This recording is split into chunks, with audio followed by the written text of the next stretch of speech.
ਇਹ ਸ਼੍ਰੋਮਣੀ ਅਕਾਲੀ ਦਲ ਬਾਦਲ ਇਹ ਸਾਡੇ ਗੁਰਦੁਆਰਾ ਸਾਹਿਬ 'ਤੇ ਕਬਜ਼ਾ ਕਰਨਾ ਚਾਹੁੰਦਾ। 10-15 ਬੰਦੇ ਸ਼ਹਿਰ ਦੇ ਜਿਹੜੇ ਕੋਈ ਲੈ ਕੇ ਆ ਕੇ ਉਹਨਾਂ ਨੂੰ ਦੋ ਚਾਰ ਗਰਨਾ ਸਾਹਿਬ ਤੋਂ ਆਪਣੇ ਕਲਿਆਣ ਸਿੰਘ ਪ੍ਰਚਾਰਕ ਧਰਮ ਪ੍ਰਚਾਰਕ ਲਿਆ ਕੇ ਉਹਨਾਂ ਨੇ ਜੀ ਆਪਣੇ ਆਪ ਇੱਕ ਡੁਪਲੀਕੇਟ ਡੰਮੀ ਕਮੇਟੀ ਪੈਰਲ ਖੜੀ ਕਰਤੀ ਸਾਡੇ ਤੇ। ਇਹ ਸਾਰੇ ਇੰਟਰਫੇਅਰ ਕਰ ਰਿਹਾ ਕਿ ਮੈਂ ਇਹਨਾਂ 'ਤੇ ਗੁਰਦੁਆਰਾ ਸਾਹਿਬ 'ਤੇ ਕਬਜ਼ਾ ਕਰਾਂ। 3-4 ਵਾਰ ਪਹਿਲਾਂ ਵੀ ਕੋਸ਼ਿਸ਼ ਕੀਤੀ ਹੈ ਕਿ ਜਿਹੜਾ ਸ਼੍ਰੋਮਣੀ ਗੁਰਦੁਆਰਾ ਪ੍ਰਬੰਧਕ ਕਮੇਟੀ ਦਾ ਗੁਰਦੁਆਰਾ ਸਾਹਿਬ ਆ ਤੇ ਉੱਥੋਂ ਜਿਹੜਾ ਇੱਕ ਪ੍ਰਚਾਰਕ ਕਲਿਆਣ ਸਿੰਘ ਨੂੰ ਲਿਆਂਦਾ ਜਾਂਦਾ, ਕਿਸ ਕੰਮ ਵਾਸਤੇ ਲਿਆਉਂਦੇ ਉਹਨਾਂ ਨੂੰ? ਇਸੇ ਕੰਮ ਵਾਸਤੇ ਲੈ ਕੇ ਆਏ ਕਿ ਤੁਸੀਂ ਜਾਓ ਉੱਥੇ ਕਮੇਟੀ ਬਣਾਓ। ਉਹ ਆਏ ਕਿ ਸਾਨੂੰ ਉੱਪਰੋਂ ਧਰਮ ਅਕਾਲ ਤਖ਼ਤ ਤੋਂ ਹੁਕਮ ਹੈ ਕਿ ਅਸੀਂ ਇੱਥੇ ਕਮੇਟੀ ਬਣਾਉਣੀ ਹੈ। ਪਰ ਇਹਦੇ ਪਿੱਛੇ ਮਨਸ਼ਾ ਕੀ ਹੈ? ਗੁਰਦੁਆਰਾ ਸਾਹਿਬ ਦੀ ਜ਼ਮੀਨ ਜ਼ਿਆਦੀ ਹੈ ਜਾਂ ਚੜਾਵਾ ਜ਼ਿਆਦਾ? ਕਾਰਨ ਕੀ ਹੈ ਫਿਰ? ਇਹ ਚਾਹੁੰਦੇ ਪ੍ਰਧਾਨਗੀਆਂ ਆਪਣੀ ਚੌਧਰ ਜਾਂਦੇ ਨੇ ਕਿ ਅਸੀਂ ਇਹ ਚੌਧਰ ਲਈਏ। ਜੋ ਹੁਣ ਗੁਰਦੁਆਰਾ ਸਾਹਿਬ ਪੂਰਾ ਬਣ ਗਿਆ, ਹੁਣ ਪਤਾ ਕਿ ਬਣ ਗਿਆ, ਹੁਣ ਲੋੜ ਨਹੀਂ, ਹੁਣ ਇਹਨਾਂ 'ਤੇ ਕਬਜ਼ਾ ਕਰਨਾ ਚਾਹੁੰਦੇ ਨੇ। ਉਹ ਵੀ ਸਹਾਰਾ ਲੈ ਰਹੇ ਐਸਜੀਪੀਸੀ ਦਾ।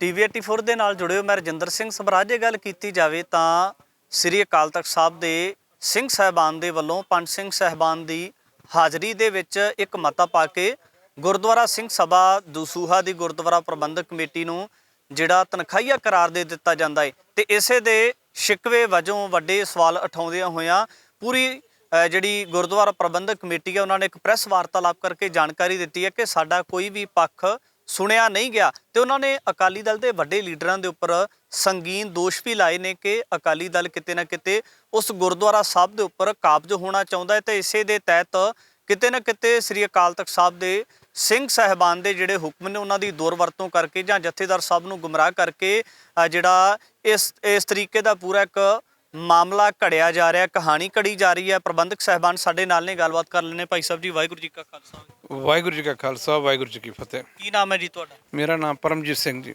ਭਾਈ ਸਾਹਿਬ ਜੀ, ਸਭ ਤੋਂ ਪਹਿਲਾਂ ਦੱਸੋ ਕਿ ਅਸਲ ਦੇ ਵਿੱਚ ਪੂਰਾ ਮਾਮਲਾ ਕੀ ਹੈ, ਕਹਾਣੀ ਕੀ ਹੈ ਇਹਦੇ ਪਿੱਛੇ ਸਾਰੀ? ਇਹਦੇ ਪਿੱਛੇ ਕਹਾਣੀ ਪੋਲੀਟੀਕਲ ਕਹਾਣੀ ਹੈ ਜੀ। ਇਹ ਸ਼੍ਰੋਮਣੀ ਅਕਾਲੀ ਦਲ ਬਾਦਲ ਇਹ ਸਾਡੇ ਗੁਰਦੁਆਰਾ ਸਾਹਿਬ 'ਤੇ ਕਬਜ਼ਾ ਕਰਨਾ ਚਾਹੁੰਦਾ। ਕਿਹੜਾ ਲੀਡਰ ਹੈ ਜੀ? ਇਹ ਜਸਵਿੰਦਰ ਸਿੰਘ ਕਾਲੜਾ ਐਮਐਲਏ ਜੀ ਹਲਕੇ ਦਾ? ਨਹੀਂ ਜੀ, ਇਹ ਸ਼ਹਿਰੀ ਪ੍ਰਧਾਨ ਹੈਗਾ ਜੀ। ਦਸੂਹਾ ਅਕਾਲੀ ਦਲ ਸ਼ਹਿਰੀ ਪ੍ਰਧਾਨ ਹੈ ਜੀ। ਇਹ ਸਾਰੇ ਇੰਟਰਫੇਅਰ ਕਰ ਰਿਹਾ ਕਿ ਮੈਂ ਇਹਨਾਂ 'ਤੇ ਗੁਰਦੁਆਰਾ ਸਾਹਿਬ 'ਤੇ ਕਬਜ਼ਾ ਕਰਾਂ। 3-4 ਵਾਰ ਪਹਿਲਾਂ ਵੀ ਕੋਸ਼ਿਸ਼ ਕੀਤੀ ਹੈ। ਅਸੀਂ ਇਹਨਾਂ ਨੂੰ ਭਜਾਏ ਕਿ ਤੁਸੀਂ ਇਹ ਕੰਮ ਨਾ ਕਰੋ। ਹੁਣ ਲਾਸਟ ਟਾਈਮ ਇਹਨਾਂ ਨੇ ਬਿਲਕੁਲ ਕਿ ਤਾਲੇ ਲਾਤੇ ਗੋਲਕ ਨੂੰ। 10-15 ਬੰਦੇ ਲਿਆ ਕੇ ਆਪਣੇ ਇੱਕ ਨੂੰ ਸਰੋਪਾ ਪਾਤਾ ਪ੍ਰਧਾਨ ਹੈ ਜੀ, ਇੱਕ ਸੈਕਟਰੀ ਸਾਹਿਬ, ਇੱਕ ਹੈਗਾ ਜੱਸੇ ਗੱਲ ਆਪਣੀ ਭਰਜਾਈ ਉਹਦੀ ਪ੍ਰਧਾਨ ਬਣਾਤੀ। ਇੱਕ ਗੈਰ ਮੌਜੂਦਗੀ ਦੇ ਵਿੱਚ ਇੱਕ ਡੁਪਲੀਕੇਟ ਕਮੇਟੀ ਬਣਾਤੀ। ਅਸੀਂ ਆਲਰੇਡੀ ਰਜਿਸਟਰਡ ਆ, ਠੀਕ ਹੈ, ਰਜਿਸਟਰਡ ਆ। ਸਾਡਾ ਬੜਾ ਬਹੁਤ ਚਿਰ, ਘੱਟੋ ਘੱਟ ਅਸੀਂ 20-25 ਸਾਲ ਤੇ ਗੁਰਦੁਆਰਾ ਸਾਹਿਬ ਜੁੜੇ ਹਾਂ ਤੇ ਅਸੀਂ ਬਹੁਤ ਸਟਰਗਲ ਕਰਕੇ ਗੁਰਦੁਆਰਾ ਸਾਹਿਬ ਇਸ ਸਟੈਬਲਿਸ਼ ਤੇ ਲੈ ਕੇ ਆਏ। ਜੋ ਹੁਣ ਗੁਰਦੁਆਰਾ ਸਾਹਿਬ ਪੂਰਾ ਬਣ ਗਿਆ, ਹੁਣ ਪਤਾ ਕਿ ਬਣ ਗਿਆ, ਹੁਣ ਲੋੜ ਨਹੀਂ, ਹੁਣ ਇਹਨਾਂ 'ਤੇ ਕਬਜ਼ਾ ਕਰਨਾ ਚਾਹੁੰਦੇ ਨੇ। ਉਹ ਵੀ ਸਹਾਰਾ ਲੈ ਰਹੇ ਐਸਜੀਪੀਸੀ ਦਾ। ਪਰ ਜਦੋਂ ਇਹਨਾਂ ਨੇ ਕਬਜ਼ਾ ਕੀਤਾ, ਤੁਸੀਂ ਦੇਖੋ ਕਿ ਕਿਸੇ ਨੂੰ ਕੁਛ ਅਨਵੋਰਡ ਨਹੀਂ ਕੀਤਾ ਕਿ ਅਸੀਂ ਇਹ ਕੰਮ ਕਰ ਰਹੇ ਹਾਂ। ਇੱਕ ਕਾਲ ਆਈ ਸੀ ਮੈਨੂੰ ਕਿ ਇਹ ਹੋਣਾ, ਅਸੀਂ ਕਿ ਸਾਡੇ ਇਲੈਕਸ਼ਨ, ਸਾਡੇ ਮਨਜੀਤ ਸਿੰਘ ਦਸੂਹਾ ਉਹ ਇਲੈਕਸ਼ਨ ਲੜ ਰਹੀ ਟਾਂਡਾ ਹਲਕੇ ਤੋਂ, ਮੁੜ ਤੋਂ। ਮੈਂ ਕਿਹਾ 20 ਤਰੀਕ ਬਾਅਦ ਜਿੱਥੇ ਮਰਜ਼ੀ ਬਹਿ ਜਾਓ, ਅਸੀਂ ਕਰ ਲਾਂਗੇ। ਪਰ ਹੁਣ ਇੱਕ ਸਾਡੀ ਸੁਣੀ ਨਹੀਂ ਹੈਗੀ।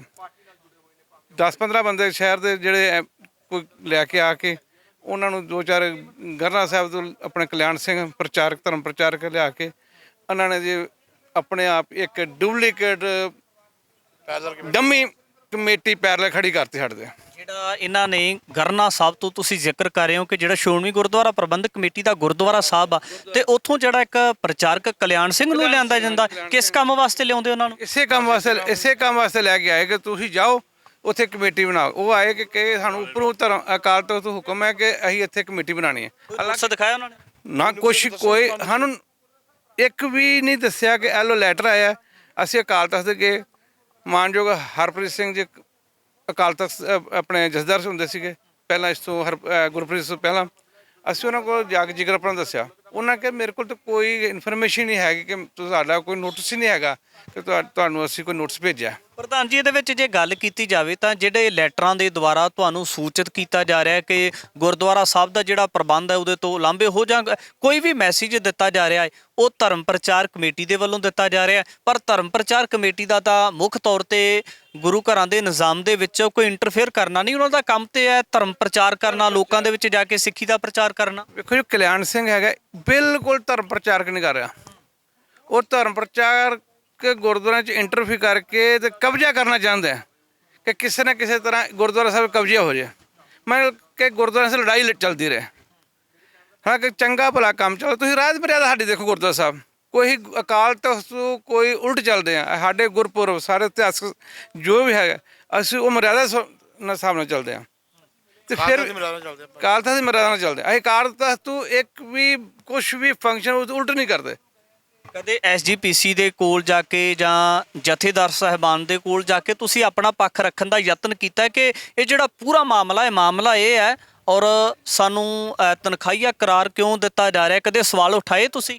ਤਨਖਾਹ ਕਰਾਰ ਹੁਣ ਦਿੱਤਾ ਜੀ, ਇਹ ਮੇਰੇ ਅਯੋਗ ਕਰਾਰ ਦਿੱਤੇ, ਹੁਣ ਅਯੋਗ ਕਰਾਰ ਦਿੱਤਾ ਕਿ ਇਹ ਪ੍ਰਬੰਧ ਚਲਾਉਣ ਅਯੋਗ। ਸਾਨੂੰ ਦੱਸੋ ਕਿੱਥੇ ਪ੍ਰਬੰਧ ਚਲਾਉਣ ਯੋਗ ਹੈ? ਅਸੀਂ ਸਿਰਫ ਅਕਾਲ ਤਖਤ 'ਚ ਗਏ ਨਹੀਂ, ਅਸੀਂ ਆਲਰੇਡੀ ਮੈਸੇਜ ਦਿੱਤੇ ਕਿੰਨੇ ਵਾਰੀ, ਅਸੀਂ ਔਰ ਰਿਟਰਨ ਮੈਸੇਜ ਦੇ ਕੇ ਅਸੀਂ ਮੇਰੇ ਖਿਆਲ 12 ਤਰੀਕ ਅਜੀਤ ਸਿੰਘ ਸਕੱਤਰ ਨੂੰ ਅਸੀਂ ਸਪਸ਼ਟੀਕਰਨ ਦੇ ਗਏ ਕਿ ਵੀ ਇਹ ਸਾਡਾ ਸਪਸ਼ਟੀਕਰਨ ਹੈ। ਫਿਰ ਅਸੀਂ ਉਹਨਾਂ ਨੂੰ ਆਖਿਆ ਕਿ ਸਾਨੂੰ ਟਾਈਮ ਦਿਓ, ਅਸੀਂ ਟਾਈਮ ਨੈਕਸਟ ਟਾਈਮ ਹੀ ਆਵਾਂਗੇ। ਨੈਕਸਟ ਟਾਈਮ ਉਹਨਾਂ ਸਾਨੂੰ ਕਾਲ ਕੀਤੀ, WhatsApp ਕੀਤਾ।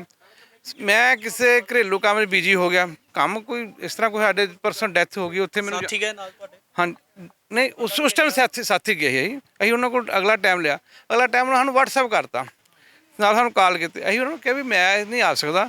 ਅਸੀਂ ਇੱਕ ਰਿਟਰਨ ਅਸੀਂ ਫਿਰ ਦੁਬਾਰਾ ਉਹਨਾਂ ਕੋਲ ਲੈਟਰ ਭੇਜਿਆ ਕਿ ਅਸੀਂ ਇਸ ਦਿਨ ਨਹੀਂ ਆ ਸਕਦੇ, ਸਾਨੂੰ ਅਗਲਾ ਟਾਈਮ ਦਿੱਤਾ ਜਾਵੇ। ਪਰ ਟਾਈਮ ਦੇਣ ਦੀ ਬਜਾਏ ਸਾਨੂੰ ਉਹਨਾਂ ਨੇ ਉਲਟਾ ਇਹ ਕਹਿ ਦਿੱਤਾ ਕਿ ਇਹ ਆਪਣੇ ਗੁਰਦੁਆਰਾ ਪ੍ਰਬੰਧ ਚਲਾਉਣ 'ਚ ਅਯੋਗ ਨੇ। ਅਸੀਂ ਕਿਸੇ ਕੋਲ ਅਯੋਗ ਆ ਦੱਸੋ ਕਿ ਅਸੀਂ ਗਏ ਨਹੀਂ ਇਸ ਕਰਕੇ ਯੋਗ ਨੇ? ਸਾਬਤ ਕਰਨ ਸਾਨੂੰ ਸਾਬਤ ਕਰਨ ਕਿ ਕਿਸੇ ਕੋਲ ਯੋਗ ਨਹੀਂ ਹੈ। ਜਿਹੜਾ ਤੁਹਾਨੂੰ ਅਯੋਗ ਕਰਾਰ ਦਿੱਤਾ ਗਿਆ ਤਾਂ ਅਯੋਗ ਕਰਾਰ ਦੇਣ ਤੋਂ ਬਾਅਦ ਕੋਈ ਸਜ਼ਾ ਵੀ ਇਹਦੇ ਨਾਲ ਲਾਈ ਹੈ ਜਾਂ ਅਯੋਗ ਕਰਾਰ ਦੇ ਕੇ ਫਿਰ ਕਿਹੜੀਆਂ ਚੀਜ਼ਾਂ ਤੋਂ ਰੋਕਿਆ ਗਿਆ ਆ? ਸਾਨੂੰ ਅਯੋਗ ਕਰਾਰ ਦਿੱਤਾ ਗਿਆ ਕਿ ਇਹ ਸੰਗਤ ਨਾਲ ਮੂੰਹ ਨਾਲ ਹੈ, ਸੰਗਤ ਸਾਡੇ ਨਾਲ ਹੈ, ਸਾਡੇ ਸਾਰੇ ਕੰਮ ਚੱਲ ਰਹੇ ਨੇ, ਸਾਡੇ ਮਹੀਨਾ ਭਰ ਸਮਾਗਮ ਚੱਲਦੇ ਨੇ, ਸਾਡੇ ਇਤਿਹਾਸਿਕ ਜਿਹੜੇ ਗੁਰਪੁਰਬ ਗੁਰੂ ਅਕਾਲ ਤਖਤ ਦੀ ਮਰਿਆਦਾ ਮੁਤਾਬਕ ਚੱਲਦੇ ਨੇ, ਸਾਰਾ ਕੰਮ ਮਰਿਆਦਾ ਮੁਤਾਬਕ ਹੁੰਦਾ ਹੈ। ਇਹਨਾਂ ਨੂੰ ਕੋਈ ਇਸ਼ੂ ਲੱਭਦਾ ਨਾ, ਇਸ਼ੂ ਲੱਭਣ ਕਰਕੇ ਸਾਨੂੰ ਇਹ ਕਹਿਤਾ ਕਿ ਤੁਸੀਂ ਜੀ ਆਪਣਾ ਇਹ ਅਯੋਗ ਨਹੀਂ ਹੈਗੇ, ਕਿਸੇ ਕੋਲ ਯੋਗ ਨਹੀਂ ਹੈਗੇ। ਪ੍ਰਧਾਨ ਜੀ, ਇਹਦੇ ਵਿੱਚ ਸਵਾਲ ਹੈ ਜਿਸ ਤਰੀਕੇ ਦੇ ਨਾਲ ਗੁਰਦੁਆਰਾ ਸਾਹਿਬ ਦੇ ਉੱਪਰ ਤੁਹਾਡੇ ਵੱਲੋਂ ਦੋਸ਼ ਲਗਾਏ ਜਾ ਰਹੇ ਨੇ ਕਿ ਕਬਜ਼ਾ ਕਰਨ ਦੀ ਨੀਤੀ ਹੈ ਅਕਾਲੀ ਦਲ ਦੇ ਜਿਹੜੇ ਕਿਤੇ ਨਾ ਕਿਤੇ ਪ੍ਰਧਾਨ ਜਾਂ ਨੀੜਲੇ ਮੰਨੇ ਜਾਂਦੇ ਨੇ, ਪਰ ਇਹਦੇ ਪਿੱਛੇ ਮਨਸ਼ਾ ਕੀ ਹੈ? ਗੁਰਦੁਆਰਾ ਸਾਹਿਬ ਦੀ ਜ਼ਮੀਨ ਜ਼ਿਆਦੀ ਹੈ ਜਾਂ ਚੜਾਵਾ ਜ਼ਿਆਦਾ, ਕਾਰਨ ਕੀ ਹੈ? ਫਿਰ ਆਪਣੇ ਇਹ ਚਾਹੁੰਦੇ ਪ੍ਰਧਾਨਗੀਆਂ ਆਪਣੀ ਚੌਧਰ ਚਾਹੁੰਦੇ ਨੇ ਕਿ ਅਸੀਂ ਇਹ ਚੌਧਰ ਲਈਏ। ਅਸੀਂ ਕਹਿੰਦੇ ਅਸੀਂ ਸੇਵਾ ਕਰਨੀ, ਤੁਸੀਂ ਹੋਰ ਸੇਵਾ ਕਰ ਲਓ। ਅਨੇਕ ਗੁਰਦੁਆਰੇ ਅਨੇਕਾਂ ਲੱਖ ਗੁਰਦੁਆਰੇ ਸਵੇਰੇ ਆਸੇ ਪਾਸੇ ਹੈਗੇ ਆ, ਉੱਥੇ ਸੇਵਾ ਕਰ ਸਕਦੇ ਆ। ਸੇਵਾ ਕਰੋ, ਅਸੀਂ ਨਹੀਂ ਮਨਾ ਕਰਦੇ, ਸੇਵਾ ਕਰਨ ਆਣ ਕੇ। ਸੇਵਾ ਤੇ ਕਰਨਾ ਹਰੇਕ ਦਾ ਸਿੱਖ ਦਾ ਫਰਜ਼ ਹੈ ਨਾ। ਰਾਜਨੀਤਿਕ ਤੌਰ ਤੇ ਤੁਸੀਂ ਕਿਹੜੀ ਪਾਰਟੀ ਦੇ ਨਾਲ ਸੰਬੰਧਿਤ ਹੋ? ਕਿਤੇ ਇਹ ਤਾਂ ਨਹੀਂ ਹੈ ਆਪਸ ਦੇ ਵਿੱਚ ਕੀ ਕਿਤੇ ਤੁਹਾਡਾ ਪਾਰਟੀ ਵੱਖਰੇਵੇਂ? ਅਸੀਂ ਆਲਰੇਡੀ ਪੰਥਕ ਹੈਗੇ, ਅਕਾਲੀ ਦਲ ਨੂੰ ਬਹੁਤ ਚਿਰ ਬਿਲੋਂਗ ਕਰਦੇ ਹੈਗੇ, ਅਸੀਂ ਹੁਣ ਹੀ ਪੰਥਕ ਹੀ ਹਾਂ। ਪਾਰਟੀ ਨਾਲ ਅਸੀਂ ਕਿਸੇ ਪਾਰਟੀ ਨਾਲ ਨਹੀਂ ਹੈਗੇ, ਅਸੀਂ ਪੰਥਕ ਹਾਂ, ਅਸੀਂ ਪੰਥਕ ਜਥੇਬੰਦੀਆਂ ਨਾਲ ਚੱਲਦੇ ਹਾਂ। ਤੁਸੀਂ ਇਹ ਦੋਸ਼ ਲਗਾਏ ਕਿ ਜਿਹੜੇ ਉੱਥੇ ਅਕਾਲੀ ਦਲ ਦੇ ਜਿਹੜੇ ਉੱਥੇ ਪ੍ਰਧਾਨ ਮੰਨੇ ਜਾਂਦੇ ਨੇ ਉਹਨਾਂ ਦੇ ਵੱਲੋਂ ਕੈਸ਼ੀਅਰ ਦੇ ਉੱਪਰ 420 ਦਾ ਪਰਚਾ ਦਰਜ ਹੁੰਦਾ ਹੈ ਤੇ ਜਦੋਂ ਜ਼ਮਾਨਤ ਹੁੰਦੀ ਹੈ ਤਾਂ ਉਸ ਤੋਂ ਬਾਅਦ ਸਾਡੀਆਂ ਦੁਕਾਨਾਂ ਦੇ ਸਾਹਮਣੇ ਆ ਕੇ ਲਲਕਾਰੇ ਮਾਰੇ ਜਾਂਦੇ, ਹੁੱਲੜਬਾਜ਼ੀ ਕੀਤੀ ਜਾਂਦੀ ਹੈ। ਪਰਚਾ ਇਸ ਕਰਕੇ ਹੋਇਆ ਕਿ ਇਹਨਾਂ ਨੇ ਜਿਹੜੀ ਡੰਮੀ ਕਮੇਟੀ ਇੱਕ ਬਣਾਈ ਸੀਗੀ, ਡੰਮੀ ਕਮੇਟੀ ਬਣਾਉਣ ਤੇ ਇਹਨਾਂ ਨੇ ਇੱਕ ਡੁਪਲੀਕੇਟ ਰਸੀਦ ਬੁੱਕਾਂ ਛਪਾ ਲਈਆਂ, ਜਿਸ ਤੇ ਸਾਡਾ ਆਲਰੇਡੀ ਹੈਗਾ ਗੁਰਦੁਆਰਾ ਸਿੰਘ ਸਭਾ ਰਜਿਸਟਰਡ ਨੰਬਰ। ਉਹ ਸਾਡਾ ਰਜਿਸਟਰਡ ਨੰਬਰ 2 ਥਾਂ ਚੱਲ ਜਾਂਦੇ ਆ। ਫਿਰ ਸਰਟੀਫਿਕੇਟ ਕੱਟ ਕੇ ਦਿੰਦੇ, ਮੈਰਿਜ ਸਰਟੀਫਿਕੇਟ। ਮੈਂ ਇਹਨਾਂ ਨੂੰ ਬਹੁਤ ਵਾਰੀ ਰੋਕਿਆ ਕਿ ਤੁਸੀਂ ਇਹ ਕੰਮ ਨਾ ਕਰੋ, ਕਾਨੂੰਨ ਦੇ ਉਲਟ ਕਰ ਰਹੇ ਹੋ, ਨਹੀਂ ਮੰਨੇ। ਫਿਰ ਉਸ ਮੁਤਾਬਕ ਅਸੀਂ ਸਾਨੂੰ ਇਹ ਕੋਰਟ 'ਚ ਸਾਨੂੰ ਦੱਸਣਾ ਪਿਆ, ਫਿਰ ਇਹਨਾਂ ਦੇ ਪਰਚਾ ਹੋਇਆ।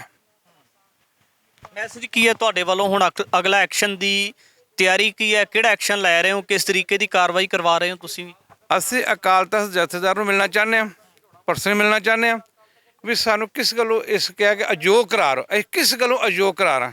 ਅਸੀਂ 20-25 ਸਾਲ 30 ਸਾਲ ਹੋ ਚਲੇ ਗੁਰੂ ਸਾਹਿਬ ਜੁੜੇ, ਅਸੀਂ ਕਿੱਦਾਂ ਅਯੋਗ ਹੋ ਗਏ? ਅਸੀਂ ਗੁਰਦੁਆਰਾ ਸਾਹਿਬ ਬਣਾਇਆ, ਗੁਰਦੁਆਰਾ ਸਾਰੇ ਪ੍ਰੋਗਰਾਮ ਕਰਦੇ, ਗੁਰੂ ਅਕਾਲ ਤਖਤ ਦੀ ਮਰਜ਼ਾਦਾ ਅਸੀਂ ਚੱਲਦੇ ਹਾਂ। ਅਸੀਂ ਕਿਸੇ ਗੱਲ ਸੰਗਤ ਦੇ ਸਹਿਯੋਗ ਨਾਲ ਕੰਮ ਹੁੰਦਾ। ਔਰ ਸਾਡੀ ਰਜਿਸਟਰਡ ਬੋਡੀ ਹੈ, ਸਾਡੀ ਸਿਲੈਕਸ਼ਨ ਹੁੰਦੀ ਹੈ, ਇਲੈਕਸ਼ਨ ਨਹੀਂ ਹੁੰਦੀ। ਸਾਡੇ ਸਿਲੈਕਸ਼ਨ 'ਚ ਅਸੀਂ ਆਪਣਾ ਪ੍ਰਧਾਨ, ਆਪਣਾ ਕੈਸ਼ੀਅਰ ਸਭ ਕੁਝ ਹੁੰਦਾ, ਬਿਲਕੁਲ ਸਰਬਸੰਮਤੀ ਨਾਲ ਹੁੰਦਾ ਕੰਮ। ਕਦੇ ਸਾਡੇ ਅੱਜ ਤੱਕ ਮੇਰੇ ਖਿਆਲ 25-30 ਸਾਲਾਂ 'ਚ ਅਸੀਂ ਇਹਦੇ ਨਾਲ ਜੁੜੇ ਗੁਰਦੁਆਰਾ ਸਾਹਿਬ ਨਾਲ, ਕਦੇ ਵੀ ਕੋਈ ਲੜਾਈ ਨਹੀਂ। ਬਾਹਰਲੇ 2-4 ਬੰਦੇ ਆ ਕੇ ਖਰੜ ਪਾਉਂਦੇ ਨੇ। ਇਹ ਹੁਣ ਜਿਹੜਾ ਅਕਾਲ ਤਖਤ ਦਾ ਹੋਇਆ ਕਿ ਯੋਗ ਨਹੀਂ ਕਰਾ ਦਿੱਤੇ। ਸਾਡੇ ਗ੍ਰੰਥੀ ਸਿੰਘ ਨੂੰ ਇਹਨਾਂ ਨੇ ਆ ਕੇ ਪਰਸੋਂ ਚੌਥ ਰਾਏ ਰਾਸ ਦੀ ਸੰਧਿਆ ਟਾਈਮ 'ਤੇ ਇਹਨਾਂ ਨੇ ਫਿਰ ਭੜਕਾਉਣ ਦੀ ਕੋਸ਼ਿਸ਼ ਕੀਤੀ। ਇਹਨਾਂ ਨੇ ਪਹਿਲਾਂ ਵੀ, ਇਸ ਤੋਂ ਪਹਿਲਾਂ ਜਿਹੜੇ ਪਹਿਲਾ ਗ੍ਰੰਥੀ ਉਹਨੂੰ ਭੜਕਾ ਕੇ ਇਹਨਾਂ ਨੇ ਆਪਣੇ ਵਾਸਤੇ ਕਰਕੇ ਸਾਰੀ ਕੰਮ ਉਲਟ-ਫੁਲਟ ਕੀਤਾ। ਠੀਕ ਹੈ ਨਾ। ਜਿਹੜੀ ਇਲਾਕੇ ਦੀ ਸੰਗਤ ਹੈ ਉਹਨਾਂ ਦੀ ਸਪੋਰਟ ਹੈ ਤੁਹਾਨੂੰ? ਪੂਰੀ ਸਪੋਰਟ ਹੈ ਜੀ, ਪੂਰੀ ਸਪੋਰਟ। ਇਸ ਟਾਈਮ ਸੰਗਤ ਪੂਰੀ ਸਪੋਰਟ ਹੈ, ਪੂਰੀ ਸਪੋਰਟ ਹੈ। ਜੇ ਸਪੋਰਟ ਨਾ ਹੁੰਦੀ ਤਾਂ ਸੰਗਤ ਦੇ ਸਪੋਰਟ ਨਾਲ ਚੱਲਣ ਦੇ। ਜੇ ਸੰਗਤ ਦੇ ਸਪੋਰਟ ਨਾਲ ਸਾਰਾ ਕੁਝ ਜਿਹੜਾ ਗੁਰਦੁਆਰਾ ਸਾਹਿਬ ਬਣਿਆ, ਇਹ ਸਾਰੇ ਸੰਗਤ ਦੀ ਸਪੋਰਟ ਨਾਲ ਬਣਿਆ। ਉਹ ਇਕੱਲੇ ਨੂੰ ਬਣਾ ਲੈਣਾ, ਪ੍ਰਧਾਨ ਸਾਹਿਬ ਇਕੱਲੇ। ਅਸੀਂ ਤਾਂ ਇੱਕ ਸੇਵਾਦਾਰ ਆ, ਇਕੱਲਾ ਸੇਵਾਦਾਰ ਕੁਛ ਨਹੀਂ ਕਰ ਸਕਦਾ।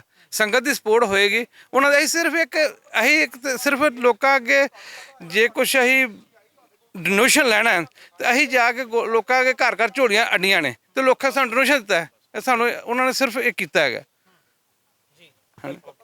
ਬਿਲਕੁਲ ਕਿਤੇ ਨਾ ਕਿਤੇ ਵੱਡੇ ਸਵਾਲ ਅਕਾਲੀ ਦਲ ਦੇ ਜਿਹੜੇ ਵੱਡੇ ਅਹੁਦੇਦਾਰ ਨੇ ਉਹਨਾਂ ਦੇ ਉੱਪਰ ਖੜੇ ਕੀਤੇ ਨੇ। ਗੁਰਦੁਆਰਾ ਪ੍ਰਬੰਧਕ ਕਮੇਟੀ ਨੇ ਦਸੂਹੇ ਦੀ ਸ੍ਰੀ ਗੁਰੂ ਸਿੰਘ ਸਭਾ ਗੁਰਦੁਆਰਾ ਪ੍ਰਬੰਧਕ ਕਮੇਟੀ ਦੇ ਵੱਲੋਂ ਇਹ ਵੀ ਖਾਸ ਕਰ ਜਥੇਦਾਰ ਸਾਹਿਬ ਨੂੰ ਅਪੀਲ ਕੀਤੀ ਗਈ ਹੈ ਕਿ ਸਾਡਾ ਵੀ ਪੱਖ ਸੁਣਿਆ ਜਾਣਾ ਚਾਹੀਦਾ ਹੈ। ਫੈਸਲਾ ਸੁਣਾਉਣ ਤੋਂ ਪਹਿਲਾਂ ਭਵਿੱਖ ਦੇ ਵਿੱਚ ਵੀ ਗੱਲਬਾਤ ਲੈ ਕੇ ਹਾਜ਼ਰ ਹੋਵਾਂਗੇ। ਧੰਨਵਾਦ।